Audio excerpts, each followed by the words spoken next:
Hey guys, for our daily devotion, it's March 27, 2026. Romans 5, 3-5. Not only that, but we rejoice in our sufferings, knowing that suffering produces endurance, and endurance produces character, and character produces hope, and hope does not put us to shame, because God's love has been poured into our hearts through the Holy Spirit who has been given to us. Pain builds hope, not shame. God is working in the pressure, pouring His love into you through every tear. Every tear. Keep going. Glory is forming. So yeah guys, yung pain talaga nagbibigay ng hope yan. Minsan sabi ko nga mas okay talaga makaramdam sa ng ganito. Kasi i-humble tayo. At i-remind tayo na, teka, baka nagdedepend na naman ako sa sarili ko. At sabi ko nga, like ko pinapaalala, walang nakakahiya sa past natin. Kasi dahil dyan sa past natin, guys, or sa past talaga, is dyan tayo namomold yung character natin. So, huwag kayong mahiya. Kahit anong pagkakamali nyo sa buhay, normal na nagkakamali. Lahat tayo nagkakamali.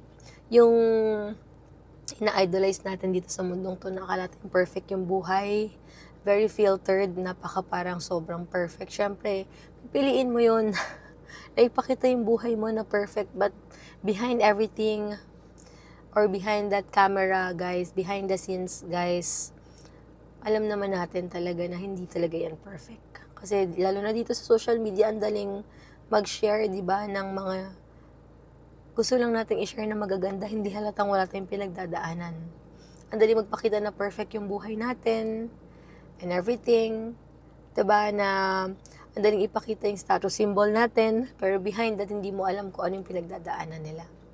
So yun, at kayo mag-alala, don't lose hope sa mga may pinagdadaanan ngayon. Kasi dahil dyan guys, magagamit nyo yun at gawin nyo yung motivation, mag-push pa sa buhay. At pag si God, binigay niya talaga sa'yo yung para sa'yo talaga.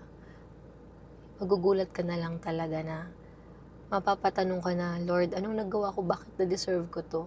Walang imposible talaga sa Kanya, guys. Kasi God is unlimited talaga. Tayong mga tao, limited lang tayo. Lahat ng mga tumutulong sa atin, limited lang yan. Kahit gaano ka-feeling mo, sobrang daming pera nila sa bangko or gaano sila kasipag.